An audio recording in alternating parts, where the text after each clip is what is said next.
दोस्तों, अगर आप अपना करियर फ़ोटोग्राफ़ी में एज़ अ प्रोफ़ेशनल फ़ोटोग्राफ़र शुरू करना जा रहे हैं, तो सबसे बड़े सवाल जो निकल के आते हैं और अक्सर जो चैनल पे पूछा जाता है, वो ये पूछा जाता है कि सर, हमें कौन सा कैमरा ख़रीदना चाहिए, कौन से लेंसेज़ ख़रीदने चाहिए और कौन से लाइटिंग गियर्स ख़रीदने चाहिए। तो आज का वीडियो इसी के बारे में है। तो आज इस वीडियो को आप एंड तक ज़रूर देखिए, क्योंकि बहुत सारी जो क्लैरिटी आपको आज मिलने वाली है। बिकॉज़ जो भी कन्फ्यूजन होता है कैमरा, लेंसेज़ और लाइट को लेके, वो आज मैं कोशिश करूँगा आपका अच्छी तरह से दूर हो जाए और आपको एक ये समझ आए कि आपके लिए क्या चीज़ ज़्यादा ज़रूरी है। तो शुरुआत करते हैं दोस्तों, सबसे पहले हम कैमरा से। देखिए, क्या होता है कि अगर आपको एक प्रोफेशनल फ़ोटोग्राफ़र बनना है, तो सबसे ज़रूरी चीज़, सबसे पहली चीज़ जो आपको ख़रीदनी है, वो है दोस्तों, वो है कैमरा। अब कैमरा कौन सा लेना है, इसको लेके बहुत सारा कन्फ्यूजन होता है। बट यहाँ पर मैं बात कर रहा हूँ, अगर आप एक प्रोफेशनल लेवल पे अपना काम शुरू करने जा रहे हैं, तो मेरा एडवाइस ये है कि आप एक फुल फ्रेम कैमरा के अंदर पैसा इन्वेस्ट करिए। रहा सवाल कि कौन से ब्रांड का लेना है, तो देखिए, ब्रांड कोई भी हो सकता है, चाहे आपको निकॉन का लेना है, सोनी का लेना है, या आपको कैनन का लेना है, या किसी और ब्रांड का लेना है, आप वो ले सकते हैं।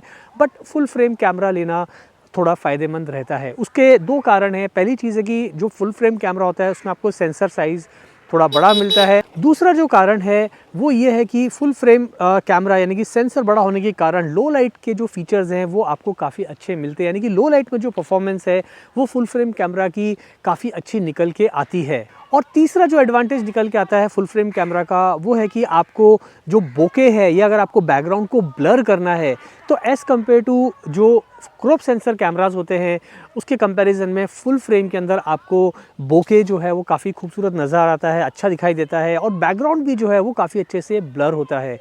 अब यहाँ पर कुछ चीज़ों का और भी ध्यान रखिए अगर आप एक कैमरा खरीदने जा रहे हैं।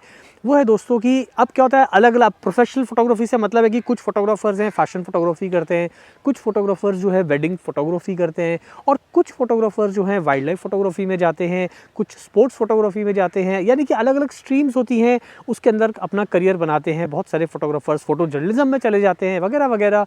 तो यहाँ पर ध्यान रखिए कि आप जिस तरह की भी फ़ोटोग्राफ़ी के अंदर अपना करियर बना रहे हैं, तो आप ये देखिए कि उसमें आपको ऑटो फोकस पॉइंट्स और फ्रेम्स पर सेकंड जो है वो बहुत इंपॉर्टेंट रोल प्ले करता है।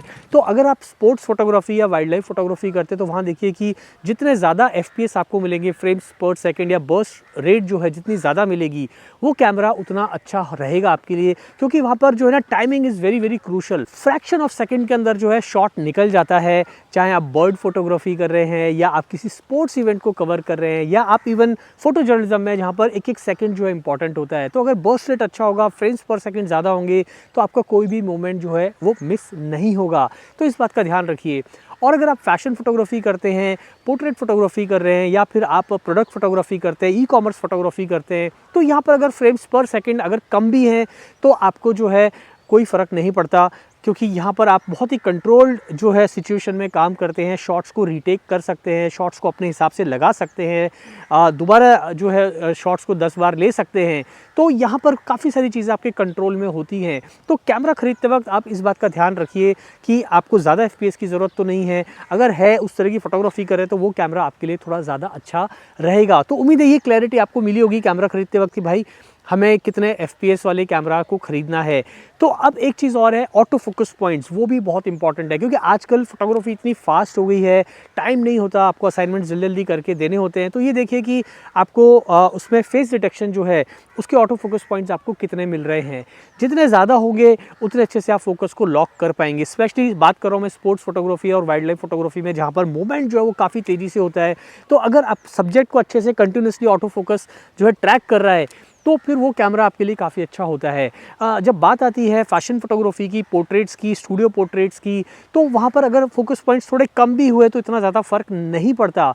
लेकिन अगर फोकस पॉइंट ज़्यादा हैं, तो वो एक एडवांटेज है। तो मैं चाहूँगा कि जितने ज़्यादा फोकस पॉइंट वाला कैमरा आप लें, वो थोड़ा आपको एडवांटेज देगा। और उसके साथ साथ, जैसा मैंने बताया, अगर फुल फ्रेम कैमरा लेते हैं, तो कई बार जो डायनेमिक रेंज है, वो भी, उसका भी आपको एडवांटेज अच्छा मिलता है। तो जब आप पोस्ट के अंदर जाते हैं, तो वहाँ पर आप कलर ग्रेडिंग कर रहे हैं अपनी इमेजेस की, अपनी इमेज को उसको प्रोसेस कर रहे हैं, तो वहाँ पर आप हाइलाइट्स एंड शैडोज़ को, स्पेशली लो लाइट जो पिक्चर्स के अंदर शूट हुई है, उनको आप अच्छे से रिकवर कर पाएंगे। आपको इमेज का जो डिटेल है, वो काफ़ी अच्छे से नज़र आएगा। तो ये तो बात हो गई दोस्तों कैमरा की। उम्मीद है कैमरा के सिलसिले में आपको काफ़ी क्लैरिटी आ गई होगी। अब बात करते हैं दोस्तों हम लेंसेज की। अब देखिए लेंसेज बहुत ही इंपॉर्टेंट होते हैं और मैं कई बार अपनी वीडियोस में बता चुका हूँ कि कैमरा से ज़्यादा इंपॉर्टेंट होते हैं दोस्तों लेंसेज, क्योंकि लेंसेज हैं वो आपकी पिक्चर्स को बनाते हैं। अगर आपके लेंसेज आपने अच्छी क्वालिटी के लिए हैं, उन लेंसेज के अंदर ऑप्टिक्स अगर अच्छे लगे हुए हैं तो उसमें आपको जो इमेज की डिटेल है वो बहुत ही कमाल की मिलती है। तो यहाँ पर लेंसेज है उसको आप बहुत सोच समझ के खरीदिएगा। अब देखिए ज़्यादातर जो आप काम करते हैं वो आप काम करते हैं चाहे वेडिंग फोटोग्राफी कर रहे हैं या फैशन फोटोग्राफी कर रहे हैं या even wild life photography, sports photography कर रहे हैं, तो यहाँ पर आपको जो फोकल लेंथ है ज़्यादातर आपको या लैंडस्केप फोटोग्राफी कर रहे हैं तो ज़्यादातर आपको 24 mm से लेकर 200 mm तक की फोकल लेंथ की ज़रूरत पड़ती है।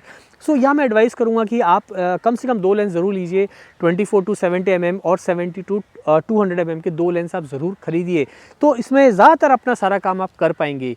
अब यहाँ पर इस बात का ध्यान रखना है, अगर ये लेंसेज f2.8 के हैं तो ज़्यादा बेनिफिट है, क्योंकि अगर आप f2.8 पे शूट कर रहे हैं, अगर आपका f2.8 लेंस है तो लो लाइट में आपको काफ़ी सपोर्ट मिलेगा। फुल फ्रेम कैमरा पे लगाएंगे तो वहाँ पर आपको शटर स्पीड का भी एडवांटेज मिलता है।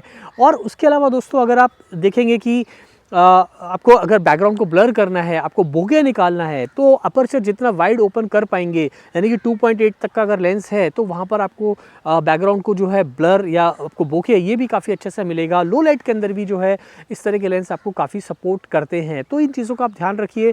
उसके बाद मैं एक बात ये कहना चाहूँगा कि जो प्राइम लेंसेज हैं वो भी बहुत इंपॉर्टेंट रोल प्ले करते हैं। तो अगर आपके पास में बजट है तो कम से कम आप 1 या 2 प्राइम लेंस अपने लिए ज़रूर खरीदिए, क्योंकि प्राइम लेंस के अंदर जो आपको शार्पनेस है, जो आपको डिटेल है, वो बहुत ही बेहतरीन मिलती है दोस्तों। और कई प्राइम लेंस है जो काफ़ी सस्ते आते हैं, चाहे 50 mm का आप लेंस देखोगे या 35 mm का लेंस देखोगे तो ज़्यादा महंगे नहीं आते हैं। कुछ प्राइम लेंसेज जो हैं वो काफ़ी एक्सपेंसिव आते हैं, 85 mm, 135 mm, 100 mm, ये थोड़े से महंगे आपको मिलते हैं मार्केट के अंदर। डिपेंड करता है कि उसकी लेंस का कंस्ट्रक्शन किस तरह का है, उसके अंदर कितने एलिमेंट्स हैं वगैरह वगैरह। तो यहाँ पर आप लेंसेज जो है वो बहुत सोच समझ के लीजिएगा। जितना अच्छा आप लेंस खरीदेंगे उतनी अच्छी इमेज क्वालिटी है वो आपकी निकल के आती है। तो यहाँ मैंने मोटे मोटे तौर पे आपको बता दिया है कि लेंसेज जो हैं वो कैमरा से भी ज़्यादा इम्पॉर्टेंट होते हैं। तो आपके पास में जो बजट है वो लेंसेज का हमेशा अच्छा होना चाहिए। और लेंसेज जो हैं एक बार आपने अच्छे डाल लिए तो आप कभी भी जो है फिर वो किट लेंस विट लेंस को आप यूज़ नहीं करोगे, क्योंकि जब आप देखोगे कि जो परफॉर्मेंस निकल के आ रही है, चाहे वो प्राइम लेंस हो या वाइड एंगल जूम लेंस हो या टेलीफोटो जूम लेंस हो, तो आप देख पाएंगे कि उसका जो एक क्लैरिटी है, उसकी जो क्रिस्पीनेस है इमेज की, उसकी जो शार्पनेस है, उसकी जो डिटेलिंग है वो बिल्कुल नेक्स्ट लेवल पे होती है। तो आपको समझ आता है कि लेंस कितना ज़रूरी है अच्छी इमेज को अचीव करने के लिए। तो उम्मीद है यहाँ तक आपको थोड़ी सी क्लैरिटी मिल गई होगी। अब बात करते हैं तीसरी और सबसे इम्पॉर्टेंट चीज़ की, वो है लाइटिंग गियर्स। अब देखिए लाइटिंग गियर्स को लेकर भी बहुत सारा कन्फ्यूजन होता है। काफ़ी सारे जो फोटोग्राफी के अंदर जा रहे होते हैं उनको समझ नहीं आता कि भाई लाइट कौन सी लेनी है, कौन से लाइटिंग गियर हमारे लिए अच्छे रहेंगे। तो यहाँ मैं एक आपको मोटे मोटे तौर पर एक बात बताना चाहूँगा। देखिए इसका मैं राइट आंसर तो नहीं दे पाऊँगा, क्योंकि हर फोटोग्राफ़र की अपनी अलग नीड्स होती हैं, हर फोटोग्राफ़र का एक अपना काम करने का तरीका होता है, हर फोटोग्राफ़र का अपना एक अलग जो है जॉनर होता है जिसमें वो एक्सपर्टीज़ उसकी होती है। तो उस हिसाब से लाइटिंग गियर्स आपको सिलेक्ट करने पड़ते हैं। बट जहाँ तक मैं जिस काम को करता हूँ, fashion photography, portrait photography, e commerce वगैरह वगैरह, तो उसको लेके मैं थोड़ी सी आपको क्लैरिटी दे सकता हूँ। देखिए आपके पास में कम से कम जो है ना, मेरे हिसाब से 3 लाइटिंग गियर होना बहुत ज़रूरी है। तो मैं यहाँ बोलना चाहूँगा कि आप 2 स्टूडियो स्ट्रोब में पैसा ज़रूर डालिए और एक आउटडोर फ्लैश के अंदर, तो इस तरह से आपको 3 लाइटिंग सेटअप मिल जाएंगे। अब कितनी पावर होनी चाहिए वो भी एक डिबेट का इशू है। तो पावर देखिए जितनी ज़्यादा होगी उतना आपको एडवांटेज मिलता है, बट मिनिमम आप पकड़ के चलिए आज के टाइम के अंदर अगर 500 वाट्स की लाइट्स हैं, आउटडोर फ्लैश हुआ या स्टूडियो स्ट्रोब्स हैं, वो एक आइडियल है, उसके ऊपर है उतना ज़्यादा आपको एडवांटेज मिलेगा। तो 3 आप लाइटिंग गियर जो है वो ज़रूर खरीदिए। अब एक चीज़ यहाँ पर मैं आपको बहुत ही जो है आपको एक सच बात बताने वाला हूँ, बहुत ही एक इम्पॉर्टेंट बात जो ज़्यादातर लोगों को नहीं पता होती, वो ये है कि जब आप लाइट लेते हो तो वो आपका सबसे अच्छा इन्वेस्टमेंट होता है, क्योंकि चाहे कैमरा हो चाहे लेंस हो उससे फ़र्क नहीं पड़ता, क्योंकि जो फोटोग्राफी है वो सारा खेल ही लाइटिंग का है। तो यहाँ पर लाइटिंग गियर जो है ना वो आपके पास में बेस्ट होने चाहिए दोस्तों, क्योंकि लाइटिंग जितनी अच्छी लाइटिंग आपके पास होगी, जितने अच्छे लाइटिंग गियर आपके पास होंगे, उतने अच्छे पिक्चर्स आप अचीव कर पाएंगे। और अगर लेंसेज उसके बाद आपके पास में काफ़ी अच्छे हैं और कैमरा बॉडी अच्छी है तो फिर सोने पे सुहागा। सो लाइटिंग इज़ वेरी इंपॉर्टेंट। मतलब जब मैं शुरू में बता रहा था कैमरा, लेंस और तीसरे में लाइटिंग, तो सबसे इंपॉर्टेंट अब हो जाती है लाइटिंग। यानी कि सबसे अच्छे आपको लाइटिंग गियर्स लेने हैं, फिर आपको सबसे अच्छे लेंस लेने हैं, उसके बाद में जो है आपको कैमरा के अंदर पैसा डालना है। तो यानी कि कैमरा सबसे आखिर में आता है, सबसे पहले आती है हमारे लाइटिंग गियर्स। अब देखिए स्टूडियो के अंदर मैं ज़्यादातर यूज़ करता हूँ, मेरे पास में है 500 वॉट्स की 2 लाइट, आप देख पा रहे हो स्क्रीन के ऊपर। ये मेरे स्टूडियो स्ट्रोब्स हैं जिसे मैं यूज़ करता हूँ अपने पोर्ट्रेट्स के लिए, मॉडलिंग पोर्टफोलियोज़ के लिए, कमर्शियल असाइनमेंट्स के लिए। ये जो भी पिक्चर्स आप स्क्रीन के ऊपर देख पा रहे हो मैंने इन्हीं लाइटिंग गियर्स पे शूट किए हैं। उसके अलावा मेरे पास में एक गोडॉक्स का आप देख पा रहे हो AD600B है, थोड़ा ओल्ड मॉडल है but again it's 600 what output का लाइट है, फ्लैश है आउटडोर, जिसे मैं यूज़ करता हूँ मेरे आउटडोर फोटोग्राफी के लिए। चाहे मुझे हाई स्पीड सिंक वाले फ़ोटोज़ अचीव करने हो या मुझे सनलाइट के साथ में जो है आउटडोर फ्लैश को मिक्स करना हो, या मुझे सन को और पार करना हो थ्रू माय आउटडोर फ्लैश, तो वो सारी चीज़ें जो है दोस्तों मैं उसमें आसानी से कर पाता हूँ। और उसका जो रिजल्ट है वो आप स्क्रीन के ऊपर देख पा रहे हो कितना खूबसूरत निकल के आता है। सो लाइटिंग का अब काफ़ी लोग पूछते हैं सर कौन से ब्रांड की लाइट लेनी है, तो देखिए बहुत सारे ब्रांड्स मार्केट में अवेलेबल हैं। आपको गोडॉक्स का काफ़ी अच्छा रेंज मिल जाएगा, आपको डिजिटेक की लाइटिंग मिल जाती है, आपको सिम्टेक्स मिल जाता है, आपको एलिन क्रोम मिल जाते हैं। हाई एंड में जाएंगे तो आपको प्रो फोटो लाइटिंग गियर्स हैं, आपको ब्राउन कलर के लाइटिंग गियर्स आते हैं, आपको वेस्ट कोट के मिल जाते हैं, वगैरह वगैरह। आपको बहुत सारी लाइटिंग कंपनीज हैं मार्केट के अंदर जो अच्छे अच्छे लाइटिंग गियर्स बना रही हैं। अब यहाँ पर आपको 2-3 चीज़ें समझने की है कि जो लाइटिंग गियर आप ले रहे हो, जो भी आप फ्लैश ले रहे हो या स्टूडियो स्ट्रोब ले रहे हो, उसके बारे में आप कुछ चीज़ें हमेशा ध्यान रखिए कि उसका रिसाइकलिंग टाइम कितना है।